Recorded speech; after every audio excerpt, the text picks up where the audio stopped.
আসসালামু আলাইকুম ভিউয়ার্স, সবাই কেমন আছেন? আশা করি সবাই ভালো আছেন। তো অনেকদিন পর আসলাম একটা নতুন ভিডিও নিয়ে। তো আসলে ব্যস্ততার কারণে এতদিন পর্যন্ত ভিডিও দিতে পারিনি। তো আজকের টপিকটা একটু ভিন্ন। আজকে আপনাদের সাথে বিশ্বকাপ নিয়ে আলোচনা করব।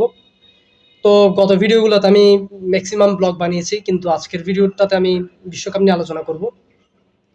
তো আসলে আমি আসলে মানে অনেকবারই এইভাবে টপিক চেঞ্জ করেছি। তো আজকে চিন্তা করলাম যে আমি আমার মতামতটা দিই। তো আমার তো নিজস্ব একটা অপিনিয়ন আছে। আর যদি বিশ্বকাপের কথা বলি, মানে এটা আমার মানে লাইফে দেখা মানে সবচেয়ে জঘন্য বিশ্বকাপের মধ্যে একটা। মানে আমি একদম ছোটবেলা থেকে আমার যত যত মানে যে বয়স থেকে বুদ্ধি হয়েছে, ধরেন না আমার ২০১০ সাল থেকে আমি বিশ্বকাপ দেখি।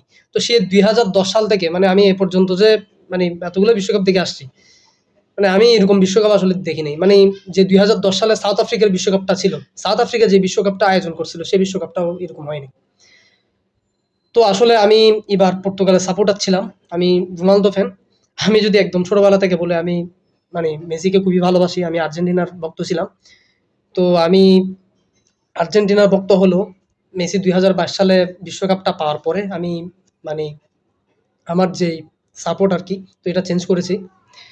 তো আমি চাই যে মানে একজন বিখ্যাত লেজেন্ড, মেসির মতো একজন বিখ্যাত লেজেন্ড উনি বিশ্বকাপ পেয়ে গিয়েছেন, এবার রোনালদো পাক। তো এটার কারণে আমি নিজের দলটা পরিবর্তন করি। তো কিন্তু আসলে জানতাম না যে এর পেছনে যে মানে কত বড় একটা রহস্য। তো আমি অনেক ইন্টারনেটে অনেক ঘাটাঘাটি করছি, এরপর অনেক ভিডিও দেখছি। তো প্রথমে মনে করছি এগুলো ফেক হইতো। তো কিন্তু মানে সন্দেহ তো আমার নিজেরও হয়েছে প্রথম থেকে। তো একদম যদি গ্রুপ স্টেজের খেলা বলি, যে এই মিশরের সাথে যে গেমটা ছিল ইরানের, মানে আমি বলবো এটা মানে দিন দুপুরে ডাকাতি। মানে মিশরের সাথে যে ইরানের ম্যাচটা ছিল, গ্রুপ স্টেজের ম্যাচ, ইরান যে লাস্টে যে গোলটা করছিল, তো এটা সম্পূর্ণ বাতিল করা হয়েছে। মানে এটা অবশ্য একটা মানে রাজনৈতিক বিষয় আছে। তো এটা বাদ দিলে ইরানেরটা যে একেবারে অনেক বড় দুর্নীতি করা হয়েছে এটা তো বুঝলাম। এর পরবর্তীতে খটকা লাগলো আর্জেন্টিনার সাথে যে মিশরের ম্যাচটা ছিল ওইটাতে। তো ওটাও মোটামুটি ধরেন না, মানে বলা যায় তেমন একটা ফেয়ার ম্যাচ হয়নি। তারপর এরকম অনেক ম্যাচই ছিল।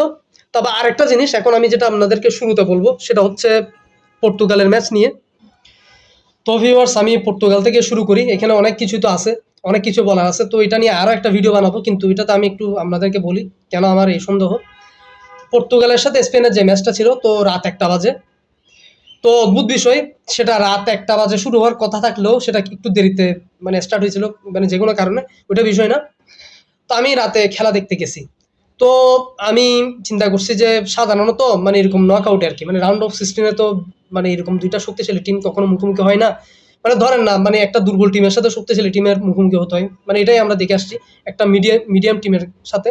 তো এরকম আমাদের তো ধারণা ছিল যে পর্তুগালের সাথে হয়তো মানে কোনো ধরেন মাঝারি টিম অথবা দুর্বল টিমের দেখা হবে রাউন্ড অফ 16 এ। তো কিন্তু এই যে স্পেনের মতো একটা টিম মানে পর্তুগালের সাথে দেখা হইছে। তো এই যে একটা খেলা মানে রাউন্ড অফ 16 এ দেখা হওয়া, তো এটা মানে মানে একটা কি বলবো, মানে এটার মধ্যে একটা উত্তেজনা মানে সৃষ্টি হওয়ার কথা। তো এভাবে আরকি। তো আসলে দর্শক গ্যালারি তো থাকা যায় না। তো আরেকটা জিনিস হচ্ছে একেবারে যেটা মানে না বললেই না, আমার খুবই সন্দেহ লাগছে। আপনার যে পর্তুগালের মেন্ডেসকে তো সবাই চেনেন। সে অনেক ভালো মিডফিল্ডার। তো সে ৫৫ কি ৫৬ মিনিটে সে মাঠ ত্যাগ করছে। অথচ তাকে যে মানে স্পেনের কোনো প্লেয়ার ফাউল করছে এমনও না। মানে সে অনেকটা মানে পায়ে যে নার্ভে টান খাওয়ার মতো একটা অভিনয় করছে। তারপর সে মাঠ থেকে উঠে গেছে। মানে খুব অদ্ভুত একটা বিষয় ৫৫ মিনিটে। আর আমি মানে পুরো খেলাটা দেখছি। কারণ আমি তো ধরেন ছোটবেলা থেকে রোনালদোর খেলা দেখি। রোনালদো তো কিরকম এটা আমি বুঝি। আর ধরেন বিশ্বকাপের আগেও আমি কয়েকটা ম্যাচ দেখছি। কেন গত বছর যে নেশনস লিগ ফাইনাল ছিল স্পেনের সাথে, সেখানেও তো স্পেনের সাথে খুব ভালো পারফরম্যান্স করছে। তো তাহলে সে রোনালদো মানে কোনো একটা অ্যাটাক করার চেষ্টাও করেনি সে পর্তুগালের সাথে ম্যাচে। আর এই যে স্পেন খেললো, মানে আমার স্পেনের খেলাও ভালো লাগে না, আর পর্তুগালের খেলাও তেমন একটা ভালো লাগে না। মানে জিনিসটা এমন যে স্পেন খেলাটা শুরু করলো, মানে স্পেন আসলো, খেললো আর জিতে নিয়ে গেল। মানে সবচেয়ে বেশি অদ্ভুত লাগছে আসলে পর্তুগাল যখন গোলটা খাইছে। পর্তুগাল তো গোলটা খাইছে এডিশনাল টাইমে। মানে যে মূল 90 মিনিটে কিন্তু আপনার স্পেন কোনো গোল দিতে পারে না পর্তুগালকে। পর্তুগালকে গোল দিছে আপনার ঠিক ধরেন না ১-২ মিনিটে গিয়ে এডিশনাল টাইমের। তো তখন আমি একটা জিনিস অবাক হইছি। মানে একটা খেলার মধ্যে গতি থাকে, মানে একের পর এক শট শট নেয় বিভিন্ন প্লেয়াররা, অ্যাটাক নেয়, বিভিন্ন ভালো ডিফেন্স হয়, তারপর একটা মানে পাসের সৌন্দর্যতা থাকে, মানে এরা একরকম, মানে কি বলবো, মনে হচ্ছে একটা প্রীতি ম্যাচ খেলতেছে এরকম একটা। তো লাস্ট মোমেন্টে গিয়ে তো দেখলাম যে পেছন থেকে ইয়ামাল একটা পাস দিছে, ইয়ামালের পাসে মানে এই প্লেয়ারটার নামটা কি আমি ঠিক এখন বলতে পারতেছি না, তো মানে দিয়াগো কস্তা সেটাকে আটকাতে পারে নাই ওখানে, মানে তার লেফট সাইডে ঢুকাই দিছে গোলটা। তো এই যে গোলটা দিছে যে কমেন্টেটররা, তো এদের কোনো ধরেন না মানে কমেন্টেটররা তো চিৎকার দিয়ে উঠে, মানে একটা এদের ভাব থাকে, মানে খুব একটা মানে এক্সাইটেড হয়ে থাকে। তো কিন্তু তাদের মধ্যে কোনো ভাব দেখলাম না, মানে একরকম এক্সপ্রেশন, মানে তাদের কোনো এক্সপ্রেশনই নেই। তো আসলে মানে এটা আর কি, তো এটা খুবই সন্দেহজনক ছিল। আর রোনালদো রোনালদো এরকম একটা ইন্টারভিউতে বলছিল যে তাকে যখন ইন্টারভিউতে জিজ্ঞেস করা হয়েছে যে আপনি যে আপনার দলটা যে এইভাবে পারফরমেন্স করলো, আপনি আপনার দল নিয়ে কি বলতে চান, তো সে বলছে যে আই নো ইট, মানে এটা আমি জানতাম। তো এখন ধরেন এটা কেউ স্বাভাবিকভাবে নিতে পারে, সবাই স্বাভাবিকভাবে নিতে পারে যে হয়তো সে আই নো ইট বলছে, আই নো ইট বলার পেছনে কারণ আছে, যেহেতু তার টিমের পারফরমেন্স অত ভালো ছিল না। কিন্তু সে যে বলছে আই নো ইট, মানে তার এক্সপ্রেশনটার মধ্যে মানে এমন একটা ভাব ছিল, মানে খুব সন্দেহজনক, সবার কাছে খুব সন্দেহ লাগছে। এরকম আমি কয়েকটা মানে রিসার্চ পেপার দেখছি, মানে যেখানে এই জিনিসটা উল্লেখ করা হয়েছে, মানে মানে সে জানতো জিনিসটা, মানে তারা যে হারবে, মানে তাদেরকে যে জোর করে হারানো হবে, এটা তারা জানতো।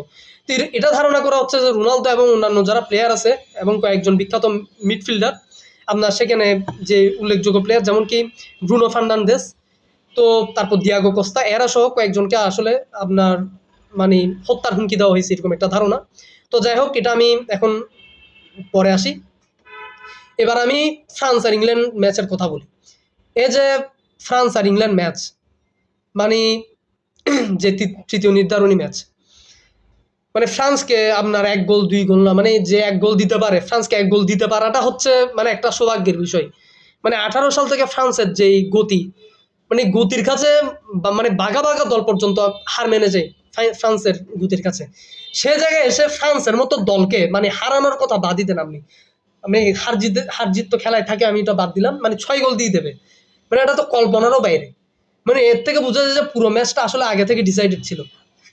মানে মানে কি বলবো। তো এবার আসি আমি স্পেন আর ফ্রান্সের ম্যাচে। এই যে স্পেন আর ফ্রান্সের ম্যাচ সেমিফাইনালে, মানে ফ্রান্সের আমি কোনো ধরনের গতি দেখিনি সে ম্যাচে। মানে আর যদি স্পেনের কথা বলি, স্পেন তো ম্যাচটা জিতে গেছে, কিভাবে জিতছে সেটা আমি জানি না, আমার এখনো পর্যন্ত সেটা আমার মাথায় ধরে নাই। তো কিভাবে জিতছে আমি জানি না। মানে তবে এই যে স্পেন যা শুরু থেকে খেলা শুরু করছে এবং তাদের কোনো খেলাই আসলে চোখে পড়ার মতো ছিল না, তারা কিভাবে জিতছে সেটাই জানে। আর এটাও খুবই সন্দেহজনক। আর যে স্পেন গোল খাই, মানে ফ্রান্স গোল খাইছে স্পেনের কাছে, আমি লাস্ট পর্যন্ত ৭০-৮০ মিনিটও আমি দেখিনি ফ্রান্সের মানে এমবাপ্পেকে, তারপর উসমান দেমবেল আর অন্যান্য যারা প্লেয়ার আছে ভালো ভালো, মানে এদেরকে কোনোভাবেই মানে গতি নিয়ে খেলতে। তো আরেকটা জিনিস দেখে যেটা আমি খুবই অবাক হয়েছি, যে এমবাপ্পে কয়েকটা শট খুবই মিস করছে। মানে আমি বলতে পারবো এমবাপ্পে এমন একজন প্লেয়ার, মানে যেই গোল বক্স আছে, যে মানে পেনাল্টি এরিয়া আছে, গোল বক্স তো বুঝতেছেন, তো সেখান থেকে মনে হয় ৫-৬ মিটার দূর থেকে সে গোল দিতে পারে, মানে তার সেই ক্যাপাসিটিটা আছে। কিন্তু সে এমবাপ্পে মানে খুব সহজ কয়েকটা শট মিস করছে, মানে দেখে বোঝা যাচ্ছে আসলে, মানে দেখে এমন মনে হচ্ছে যে তাদেরকে খেলার জন্য বাধ্য করানো হচ্ছে, মানে তাদের খেলাটার মধ্যে কোনো ইন্টারেস্টই নেই, মানে ন্যূনতম কোনো ইন্টারেস্ট নেই। আর যদি আপনার তৃতীয় নির্ধারণী ম্যাচের কথা বলি, সেখানে সেটা তো আছেই। আর তৃতীয় নির্ধারণী ম্যাচের শুরুতে আর কি আপনার যে কোচ আছে ফ্রান্সের, তো উনি বলছিলেন যে তৃতীয় নির্ধারণী ম্যাচ কেউ খেলতে চায় না। একটা টিম সেমিফাইনালে হারছে, তারপর তাদের একটা হতাশা আছে ভিতরে, মানে সে দল বলে তৃতীয় নির্ধারণী ম্যাচ খেলতে চায় না, মানে এটা আমার খুব স্বাভাবিকভাবে নিয়েছিলাম প্রথমে, কিন্তু পরবর্তীতে বুঝছি যে এটার মধ্যেও কিছু পলিটিক্স আছে। একইভাবে আপনার যে হ্যারি কেইন আর বেলিংহাম, তো তারাও সেম কথাই বলছে যে তৃতীয় নির্ধারণী ম্যাচ নিয়ে তাদের কোনো আগ্রহ নেই। এমবাপ্পে তো বলছেই, আর কোচ তো বলছে ফ্রান্সের। তো এটা হচ্ছে সবচেয়ে অবাক করা বিষয়। তো তাদের পুরো খেলাটা দেখে মনে হচ্ছে দে আর ফোর্স টু প্লে। তো এবার আমি আর্জেন্টিনার সাথে ইংল্যান্ডের ম্যাচের কথাটাতে আসি। তো আর্জেন্টিনা খুব ভালো খেলছে ইংল্যান্ডের সাথে, তো এটা খুব স্বাভাবিক। আর আমি বলবো না মানে ইংল্যান্ডের কোনো প্লেয়ারের আচরণ খারাপ ছিল। তো মানে ধরেন না যে কোনো কারণে মিসআন্ডারস্ট্যান্ডিং এর কারণে ঝগড়া হতে পারে, তো তো কিন্তু আমি যেটা বললাম মানে আর্জেন্টিনা জেতার পরে এই যে আর্জেন্টিনা প্লেয়ারেরা যে ব্যানারটা নিয়ে দাঁড়াইছিল, বিশেষ করে মানে আমার যতটুকু মনে পড়ে এনজো ফার্নান্দেস, আর ওখানে তার পেছনে মনে হয় ইয়া ছিল আপনার এই যে জুলিয়ান আলভারেসও ছিল। তো তারা যে একটা ব্যানার নিয়ে মানে সেখানে দাঁড়িয়েছিল, সেটা সম্ভবত ফোকল্যান্ড নিয়ে। তো ফোকল্যান্ডটাকে আমি বলি, ফোকল্যান্ডটা হচ্ছে আপনার আর্জেন্টিনার একটা দ্বীপ। তো আপনারা তো হয়তো জানেন যে আর্জেন্টিনার সাথে মানে ইংল্যান্ডের অনেক আগে থেকে শত্রুতা আছে। তো আমাদের এই ভারতীয় উপমহাদেশে আমাদের এই ভারতীয় উপমহাদেশে ইংরেজরা যেভাবে শাসন করতো, আর্জেন্টিনাও তখন একসময় ইংরেজদের দখলে ছিল। তো তখন আর্জেন্টিনার যে ফোকল্যান্ড নামে একটা দ্বীপ আছে, তো সেই ফোকল্যান্ড নামে দ্বীপ সেটা ইংরেজরা দখল করে রাখছিল তো রাজনৈতিকভাবে। তো তো সেটা সেটা নিয়ে তারা প্রতিবাদ জানিয়েছে, সে ফোকল্যান্ড নিয়ে। এখন সেটা ধারণা করা হচ্ছে যে কোনো না কোনোভাবে সেটা মানে ব্রিটিশ পার্লামেন্ট থেকে কোনো না কোনোভাবে আপনার ইউএস পার্লামেন্টে গেছে। আর সেখান থেকে আপনার ফিফা প্রেসিডেন্টকে চাপ দেওয়া হয়েছে যে যেহেতু এটার জন্য একটা প্রতিবাদ জানাইছে, যদিও এখানে কোনো সম্পৃক্ততা ছিল না, মানে ইংল্যান্ডের কোনো প্লেয়ারের বা কোনো মানে কারোর সাথে কোনো সম্পৃক্ততা ছিল না, তো তাও তো সম্ভবত মানে ফিফা প্রেসিডেন্টকে চাপ দেওয়া হয়েছে যে আর্জেন্টিনা যাতে এই ম্যাচটা না জিতে। মানে যদিও মানে এটার সাথে একটা রিলেশন অবশ্যই আছে ইউএস এর। মানে ধরেন ইংরেজরা তো একসময় অত্যাচার করে গেছে, আর আমেরিকাও তো বর্তমানে অনেক দেশের ওপর এখন নির্যাতন চালাচ্ছে। তো ধরেন না মানে এরকম যদি খেলার মাঠে যদি প্রতিবাদী হয়ে ওঠে আমেরিকাতে, মানে ধরেন আমেরিকার মাটিতে যদি এরকম একটা মানে প্রতিবাদী মনোভাব দেখে আর কি, তো তাহলে তো এরা এটা সহ্য করবে না, তো এরা তো এটাকে স্টপ করবে। তো এখন এরা মনে হয় মানে ধারণা করা হচ্ছে যে এরা একটা চাপ দিছে প্রেসিডেন্টকে। তো এই কারণে হচ্ছে আর্জেন্টিনা এই যে ফাইনালে গিয়ে সেই ম্যাচটা হেরে গেছে। তো স্পেনের সাথে আর্জেন্টিনার যে ফাইনাল ম্যাচ সেটার যদি কথা বলি, শুরু থেকেই মানে মেসি বলেন, এনজো ফার্নান্দেস বলেন, মার্টিনেজ বলেন, এমনকি আর্জেন্টিনার কোচ স্কলোনিকে বলেন, তো এরা খুবই বিমর্ষ ছিল। মানে এখন ধারণা করা হচ্ছে যে মেসি, এনজো ফার্নান্দেস, মার্টিনেস এবং আরো কয়েকজনকে বেশ কয়েকজনকে মানে হত্যার হুমকি দেওয়া হয়েছে। তখন এরা খুবই ভয়ে ছিল। আপনি দেখবেন সে ভিডিওটা হয়তো আপনাদের চোখে পড়ছে যে মেসি মানে এনজো ফার্নান্দেস আর মার্টিনেসকে তার টিমমেটসদেরকে বলতেছে যে তোমরা ভয় পেও না, তোমরা এসব নিয়ে চিন্তাও করার দরকার নেই, তোমরা জাস্ট খেলো। তা আপনি একটু কল্পনা করেন যারা গতবারের বিশ্ব চ্যাম্পিয়ন, যাদের এত কনফিডেন্স নিয়ে এরা বিশ্বকাপে খেলতে গেছে, তো এরা এখন একটা ফাইনাল ম্যাচ নিয়ে এত টেনশন করবে বা মানে, তো এটা দেখে বোঝা যাচ্ছে যে এটা একটা চক্রান্ত। অথচ দেখেন একটা ফাইনালের মতো ম্যাচে আপনার লিসান্ড্রো মার্টিনেসের মতো প্লেয়ার মানে অর্ধেকে নেমে যায়, অথচ কোনো ইনজুরির কারণে না। তো প্রথমে মানে ভাবছিলাম হয়তো সেখানে অনেক মানে গরম, তাপমাত্রা বেশি, এই কারণে হয়তো নেমে গেছে, কিন্তু না। এটা মানে খুব অবাক লাগে আমার কাছে যে এরা প্লেয়ার, মানে এরা হচ্ছে ট্রেন প্লেয়ার, মানে এরা হঠাৎ মানে মাঠের মাঝখান থেকে নেমে যাবে, একজনের পর একজনকে নামাই দেওয়া হচ্ছে, তারপর 70 মিনিট আলভারেজকেও নামাই দেওয়া হয়েছে। মানে খুবই অদ্ভুত লাগছে জিনিসটা। আরেকটা জিনিস হচ্ছে মানে কিছুটা একটা ভিডিওতে আমি দেখছি মানে খেলার আগে মানে মার্টিনেসের চোখ দিয়ে পানি পড়তেছে, মানে সে খুবই চিন্তিত, মানে খুবই বিমর্ষ। আর এসকোলিনিকেও মানে খুব বেখুশি দেখা যাচ্ছিল একদম পুরো খেলা জুড়ে। তো এসব আর কি। আর আরেকটা কথা হচ্ছে লাস্ট পর্যন্ত যে খেলাটা দেখলাম আমি, আর এই যে আর্জেন্টিনাকে হারায় স্পেন 1-0 গোলের ব্যবধানে জিতে গেল, আর্জেন্টিনা তো একটা শটও দিতে পারলো না, এটা তো আর মানে বলতে হবে না। মানে ধরেন একটা বিশ্বকাপ জিতছে একটা দল, আপনার 15 বছর পর বিশ্বকাপ জিতছে, লাস্ট জিতছিল 2010 সালে। তো 15 বছর পরে বিশ্বকাপ জিতে একটা দল, মানে একটা নিউ টিম, নিউ স্কোয়াড, তো তারা কোনো সেলিব্রেশন করবে না, মানে তাদের মধ্যে কোনো আহমারি সেলিব্রেশন দেখা যায় না। ধরুন বিশ্বকাপ জিতলে কেমন করে, মানে কিরকম এক্সপ্রেশন থাকে সবার, মানে ওরকম কোনো কিছুই ছিল না। মানে তারা খুবই নর্মাল, মানে যেমন কি তারা জানতো যে মানে তারাই জিতবে, কাপটা শেষ পর্যন্ত তাদের কাছেই যাবে। তো এই সবকিছু মিলিয়ে আসলে আহ আহ আসলে সবকিছু মিলিয়ে আমার মনে হচ্ছে যে এই বিশ্বকাপটা ফেয়ার না, আর আর্জেন্টিনা অনেক শটই মিস করছে। তো এই কারণে আসলে আমার মানে এই বিশ্বকাপটা নিয়ে মানে তেমন একটা কোনো ধরনের ইমপ্রেশন ছিল না। তো সবাই ভালো থাকবেন, আমি আরও একটা নতুন ভিডিও নিয়ে আসবো। তো যদি আমার মতামত ভালো লেগে থাকে তাহলে অবশ্যই আমার চ্যানেলটাকে সাবস্ক্রাইব করবেন, একটা লাইক শেয়ার দিয়ে যাবেন। আর আমি আরেকটা ভিডিও বানাবো এটা নিয়ে। আসলে মানে খুবই খেলাগুলা দেখে খুবই হতাশ হয়ে গেছি। মানে এটা আশা করতাম না। তো নেক্সট ভিডিওতে দেখা হবে। আসসালামু আলাইকুম।